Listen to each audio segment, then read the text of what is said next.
2K love story sir. உண்மையாக சொல்லணும் அப்படின்னா 2K லவ் ஸ்டோரின்னு பேர் வச்சது போல தான் 90ஸோட ஃப்ரெண்ட்ஷிப்னு வச்சிருக்கலாம். டோட்டலாக படம் முழுக்கவே ஃப்ரெண்ட்ஷிப் மட்டும்தான் இருந்தது. லவ் அப்படிங்கிற எதுவுமே காட்டல. ரெண்டாவது எனக்கு இந்த 2Kயோட அந்த ஒரு சில வைப்பெல்லாம் இருக்கும் பார்த்தீங்களா, அது எதுவுமே படத்தில் இல்லை. டோட்டலாகவே 90ஸை தான் அப்படியே பேர் மட்டும் 2Kன்னு கொடுத்துட்டாங்க. எனக்கு என்னென்னா அந்த 2000 பிறந்திருப்பாருன்னு நினைக்கிறேன். ஆக்சுவலி அந்த ஒரு பொண்ணு இறந்ததில் கூட தோற்றம் மறைவு 2001ன்னு போட்டிருந்தாங்க. அது ஒரு 2 வருஷம் டிஃப்ரெண்ட்டில் பிறந்ததுனால தான் 2Kக்கும் 90ஸுக்கும் என்ன டிஃப்ரெண்ட்னே தெரியாமல் படத்தை எடுத்து வச்சிட்டாங்களோ அப்படிங்கிற மாதிரி தோணுச்சு.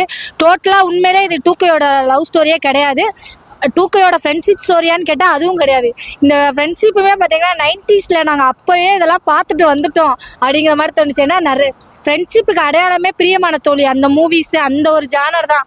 ஸோ அதே சேம் ஜானரில் இதை கொண்டுட்டு வந்திருக்காங்க. ஆனால் என்ன கடைசியாக கல்யாணம் பண்ணி சந்தோஷமாக இருக்கிற மாதிரி, அதாவது ஃப்ரெண்ட்ஷிப் கடைசி வரைக்கும் மெயின்டைன் ஆகும். வேறு வேறு பையன் பொண்ணை பார்த்து கல்யாணம் பண்ணிக்கிற மாதிரி ஒரு காமிச்சிருப்பாங்க. எனக்கு இதில் ஃபஸ்ட் ஹாஃப்லாம் ஓகே தான். செகண்ட் ஹாஃப்லாம் ரொம்ப லேகாக போன மாதிரி இருந்தது. ரொம்ப அப்படியே சீரியல் பார்த்துக்கிட்டு இருக்க மாதிரி இருந்தது. இன்னுமே அந்த பழைய படத்தை ரீமேக் பண்ணி புதுசாக விடுறேன்னு சொல்லி ஏதோ பழையவே ரெக்கார்டே தேய்ச்ச மாதிரி இருந்தது. ஸோ கதையில் நிறைய லேக் இருந்த மாதிரி இருந்தது. கதை ஓரியன்டாக பார்த்தீங்கன்னா சீரியஸாகவே நிறைய லேகு. ஹீரோவோட ஆக்டிங் உண்மையிலே நல்லா இருந்தது. எனக்கு ஜிபி முத்துவை பார்த்தப்போ எனக்கு என்னென்னா இவங்களோட ஒரிஜினல் காமெடிஸ்லாம் இருக்கும்ல, அந்த காமெடியை ரொம்ப கம்மியாக கொடுத்துட்டாங்களோ செகண்ட் ஹாஃபில். ஏன்னா ஃபஸ்ட் ஹாஃப் ஃபுல்லாகவே கதை ஓரியன்டாக போச்சு. செகண்ட் ஹாஃப் ஃபுல்லாகவே காமெடி ஜானர் கொண்டுட்டு வரேன், 2Kயோட வைப்பு கொண்டுட்டு வரேன்னு சொல்லி ஒரு விஷயத்த கொண்டுட்டு வராங்க. ஆனால் அந்த 2Kயோட வைப்பும் இல்லை, 90s கிட்ஸோட காமெடியாகவும் ஏற்றுக்க முடியாமல் ரொம்ப கிரிஞ்சாக போன மாதிரி ஆயிடுச்சு. கடைசி படத்தில் நிறைய லேக் ப்ரோ. எந்த லேகை சொல்கிறதுனே தெரியல. ஏன்னா ஒரு ஃப்ரெண்ட்ஷிப்பு அவங்க 2 பேரும் கடைசி வரைக்கும் ஃப்ரெண்ட்ஸுங்கிற மாதிரியே காட்டுறாங்க. 2K பொறுத்த வரைக்கும் பையனும் பொண்ணும் ஃப்ரெண்டுனா கடைசி வரைக்கும் ஃப்ரெண்டு தான் அப்படின்னு சொல்லி காட்டுறாங்க. ஆனால் 90ஸில் மட்டும்தான் லவ்னு இருப்பாங்க. ஒரு பையனும் ஒரு பொண்ணும் பேசிட்டாலே அது லவ் தான் அப்படிங்கிற மாதிரி நீங்கள் நினச்சிப்பீங்க, நாங்கள் நினச்சிக்க மாட்டோம் அப்படின்னு சொன்ன விதம் எனக்கு பிடிக்கவே இல்லை. ஏன்னா 90ஸில் இப்போ இருக்கிற ஃப்ரெண்ட்ஷிப்பை விட ஆணும் பெண்ணோட நல்ல ஒரு பாண்டிங்கான ஃப்ரெண்ட்ஷிப்பை வந்து 90ஸில் நம்மலாம் அனுபவிச்சுட்டே வந்துட்டோம். அதை இப்போ போயிட்டு இதெல்லாம் ட்ரெண்டு 2K அப்படின்னு காமிச்ச இதெல்லாம் ரொம்ப நல்லா இருக்கிற மாதிரி தெரியல. எனக்கு இதுக்கு 90s அப்படின்னு சொல்லி ஸ்டோரி வச்சிருந்தா கூட நல்லா இருந்திருக்குமோ. 2Kன்னு வச்சுட்டு 90ஸோட லைஃபை காமிச்சிட்டாங்களோ அப்படிங்கிற மாதிரி இருந்தது. பார்க்கலாம், சும்மா ஒரு 1 டைம் உங்களுக்கு போர் அடிச்சிச்சுன்னா படம் பார்க்கணும்னு தோணுச்சுன்னா பார்க்கலாம், அவ்வளோதான். மற்றபடி நீங்கள் கதையில் ஓவர் பில்டு இருக்கா அப்படின்னு கேட்டால் கண்டிப்பாக இல்லை. ஏன்னா நம்ம பிரியமான தோழியெல்லாம் பயங்கரமாக ரசித்து கொண்டாடி இருக்கோம் அப்போல்லாம். அந்த ஒரு வேவ் தனி வேவ். ஆனால் அதே வேவ் இதில் இருக்கான்னு கேட்டால் கண்டிப்பாக அந்த ஸ்க்ரீனில் பார்க்கும்போது அந்த ஃபீல் கொடுக்கல. ஓரளவுக்கு தான் அந்த ஃபஸ்ட் ஹாஃப் மட்டும்தான். ஏன்னா நீங்கள் நம்ம டைட்டில் பார்க்கும்போது 2Kங்கிற ஒரு ஃபீல் கொடுத்துட்டோம். 2K லவ் அப்படின்னு வரும்போது 2Kயோட ட்ரெண்டு அந்த லைஃப் ஸ்டைல்லாம் இருக்குது பார்த்தீங்களா, அந்த லைஃப் ஸ்டைலை தான் நம்ம பார்க்கணும்னு நினைப்போம் ஸ்க்ரீனில். ஆனால் டோட்டலாக பார்த்தீங்கன்னா 90ஸோட லைஃப்பை அப்படியே 2Kன்னு பேரை மாற்றி காமிச்ச விதம் வந்து யாருமே ஏற்றுக்க மாட்டாங்களா. அது ஒரு தனி காணும் காலங்கள் மாதிரி 90ஸோட ஒரு லைஃபு. அதை வந்து நீங்கள் 2Kயோட கம்பேர் பண்ணுறதே தப்புன்னு நான் சொல்லுவேன்.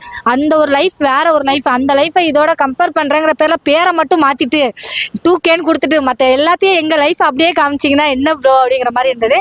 ஆனால் ஒரு சில இடத்துல ரொம்ப நல்லா இருந்தது. சாங் 2 சாங் தான். அந்த 2 சாங்குமே கனெக்ட் ஆகாது. ஒன்று சோக சாங்கு, இன்னொன்று வந்து ஜாலி மூமெண்ட் சாங் அப்படிங்கிற மாதிரி காட்டுவாங்க. ஆனால் அந்த சாங்குமே உங்களுக்கு அந்த அளவுக்கு வைப்பு கொடுக்கலன்னு தான் சொல்லுவேன். ஏன் அப்படின்னா இப்போ வந்து சாங் வர ட்ரெண்டே வந்து வேற மாதிரி இருக்கும். ஆனால் இவங்க சாங்கையுமே 90ஸோட சாங்ஸ் மாதிரி எடுத்துட்டு அதை 2Kயோட கனெக்ட் பண்ணி ஒரு டான்ஸ் மூமெண்ட் மாதிரிலாம் கொடுத்துருப்பாங்க. ஸோ அது இதாக இருக்கிற மாதிரி இருந்தது. ரெண்டாவது எனக்கு இந்த படத்தில் ஒரே ஒரு டைலாக் மட்டும் தான் பிடிச்சிச்சு. என்ன அப்படின்னா, கடைசி வரைக்கும் நம்ம ஃப்ரெண்டாக இருக்கணும்னா ஒரே வீட்டில் அண்ணன் தங்கச்சி பொண்ணை வந்து நம்ம கல்யாணம் பண்ணிக்கலாம், நீ பையனை கல்யாணம் பண்ணிக்க நான் பொண்ணை கல்யாணம் பண்ணிக்கிறேன் அப்படின்னு சொல்லும்போது நீ வேற கஷ்டம் அவன் வேற கஷ்டம், எப்படிடா பொண்ணு கொடுப்பாங்க அப்படிங்கும்போது கலப்பு திருமணம் பண்ண யார் வீட்லயாவது போய் பொண்ணு எடுத்துக்கலாம் வா அப்படின்னு சொல்லும்போது இன்னும் அந்த மாதிரி மேட்ரிமோனியா ஆரம்பிக்கல, புதுசாக ஆரம்பிச்சு விடுங்க, மேட்ரிமோனிக்கு ஒரு பிஸ்னஸ் ஒன்று உருவாக்கி வச்சிருக்காங்க. ஸோ அந்த மாதிரி காமிச்ச விதம் ரொம்ப நல்லா இருந்தது. அது ஈரோடு சைடில் வந்துட்டு கலப்பு திருமணத்துக்கு ஒத்துப்பாங்க அப்படின்னு காமிச்ச விதம் ரொம்ப நல்லா இருந்தது. அந்த சீன் நல்லா இருந்தது. இந்த கண்டிப்பா கம்பேக் இல்லைன்னு தான் நானும் சொல்லுவேன். ஏன்னா அவர் பழைய படங்கள்லாம் நீங்க ஃபுல்லா பாருங்க, அவ்வளோ சூப்பரா இருக்கும். முன்னாடி ஒரு பழைய படத்துலலாம் அந்த சீன்ஸ் அந்த இதெல்லாமே நல்லா இருக்கும். இந்த படத்துல சினிமாட்டோகிராஃபி சூப்பரா இருந்தது. அந்த காட்டின விதங்கள் ரொம்ப அழகா இருந்துச்சு. அவ்வளோ அழகா காட்ட முடியுமான்னு தெரியல. ஆனா அவ்வளோ அழகா இருந்தது. ஆனா அதை தாண்டி கதை ஓரியன்டா பார்க்கும்போது பில்ட் பண்ணியிருக்கலாமோ அப்படின்னு அட்லீஸ்ட் டைட்டிலையாவது மாத்திருக்கலாம் ப்ரோ. டைட்டில மாத்திருந்தாலாவது 90s கிட்ஸ் எல்லாம் வந்து உட்காந்து பார்த்துருப்பாங்க. லவ்வர்ஸ் டே ஆல்ரெடி ஆள் கிடைக்காத சிங்கிளா தான் சுத்திட்டு இருப்பாங்க. இதை பார்த்தாது சரி ஃப்ரெண்ட்ஷிப்பாவது வாழ்ந்துட்டு போவோண்டா அப்படிங்கிற மாதிரியாவது போயிருப்பாங்களோ அப்படிங்கிற மாதிரிலாம் இருந்தது.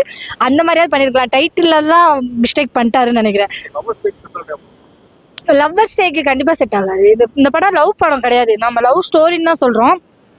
எப்படின்னா ஒரு ஆணும் பெண்ணும் ஃப்ரெண்ட்ஷிப்பாக இருப்பாங்க. கடைசி வரைக்கும் ஃப்ரெண்ட்ஷிப்பாக அவங்க எந்த லெவலுக்கு கொண்டுட்டு போகிறாங்க, எவ்வளோ பேர் என்ன சொன்னாலுமே நாங்கள் லவ்வர் கிடையாது ஃப்ரெண்ட்ஸ் தான் அப்படின்னு எப்படி அக்செப்ட் பண்ணிக்கிறாங்க அப்படிங்கிறது தான் கதை டோட்டலாகவே. அந்த ஒரு ஃப்ரெண்ட்ஷிப்பை காமிச்ச விதம் ரொம்ப நல்லா இருந்தது. ஆனால் இந்த கதையில் நாங்கள் ஆல்ரெடி நிறையா 90s படத்தில் ஃபுல்லாக ஃப்ரெண்ட்ஷிப் பார்த்துட்டோம். நீங்கள் நினைக்கிற மாதிரிலாம் ஒரு பையனும் ஒரு பொண்ணும் பேசினா அதுக்கு பேர் லவ்வுங்கிறத நாங்கள்லாம் உருவாக்குறது கிடையாது ப்ரோ. நீங்கள் தான் இப்போ அதை சொல்லி சொல்லி சொல்லி சொல்லி உருவாக்குறீங்க. அப்படிலாம் கிடையவே கிடையாது. இந்த லவ்ங்கிறது வேற, ஃப்ரெண்ட்ஷிப் வேறங்கிறது 90s கிட்ஸ்க்கு நல்லாவே தெளிவாக தெரியும். ஸோ அதே பில்டு தான் இது. இதில் டிஃப்ரென்சியேஷன் எதுவுமே கொண்டுட்டு வரல. இதில் இடையில வந்து இந்த ஃப்ரெண்ட்ஷிப் வித் பெனிஃபிட்டுங்கிற ஒரு விஷயத்த கான்செப்டை லைட்டாக ஒரு வேர்டில் தான் சொல்லியிருக்காங்களே தவிர அதை பெருசாகவும் காட்டல.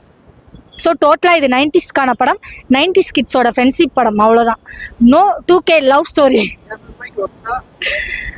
ரேட்டிங் ரொம்ப நான் வந்து வெறும் 7 தான் கொடுப்பேன். ஃப்ரெண்ட்ஷிப்பை காட்டினதுனால, ஃப்ரெண்ட்ஷிப்புக்கு நம்ம என்றைக்குமே மரியாதை கொடுப்போம். ஸோ ஃப்ரெண்ட்ஷிப்பை காட்டினதுனால 7 கொடுப்பேன். மற்றபடி பார்த்தீங்கன்னா வேறு எதுவுமே இல்லை. ஸோ படம் ஒரு 200 ரூபாய்க்கு ஒருத்தான்னு கேட்டால் கண்டிப்பாக இல்லை, ஒரு 100. ஆக்சுவலி வந்து என்னன்னா ஃப்ரெண்ட்ஷிப் ஓரியன்டான அந்த ஃபர்ஸ்ட் ஹாஃப்லாம் இருக்குது பார்த்தீங்களா ப்ரோ. ஃபர்ஸ்ட் ஹாஃப் ஃபுல்லாகவே நீங்கள் கொஞ்சம் நல்லா காமிச்ச மாதிரி இருக்கும். நம்ம பிரியமான தோழியோட அந்த ஃப்ரெண்ட்ஷிப்லாம் சில விஷயங்கள்லாம் காட்டுவாங்களா, அந்த ஒரு சில சீன்ஸ்லாம் நல்லாயிருக்கும். செகண்ட் ஹாஃப் ஃபுல்லாகவே பார்த்தீங்கன்னா டோட்டலாக அதாவது எப்படின்னா நான் காமெடியாக கொண்டுட்டு போகிறேன். ஏன்னா நான் 2K லவ் ஸ்டோரின்னு ஒரு விஷயத்த வச்சிட்டேன். இந்த இடத்துல நான் காமெடி கொடுத்தே ஆவண்டா அப்படின்னு சொல்லிட்டு வாண்டடாக காமெடி கொடுத்த மாதிரி இருந்தது. நிறைய காமெடி ஆக்டர்ஸை போட்டு யார் கவுண்டருமே ஒர்க் அவுட் ஆகலை. அதனால அந்த 3 மைனஸ். ஃபர்ஸ்ட் ஹாஃப் மாதிரியே ஸ்டோரியவே கொண்டுட்டு போயிருந்தா கூட ஓரளவு ஓகே நல்லா பார்த்துருக்கலாம். இந்த வீடியோ பிடிச்சிருந்துச்சுன்னா லைக் பண்ணுங்க, ஷேர் பண்ணுங்க, கமெண்ட் பண்ணுங்க. ரஃபி தியேட்டரை மறக்காம சப்ஸ்கிரைப் பண்ணுங்க, பெல் பட்டனை கிளிக் பண்ணிருங்க.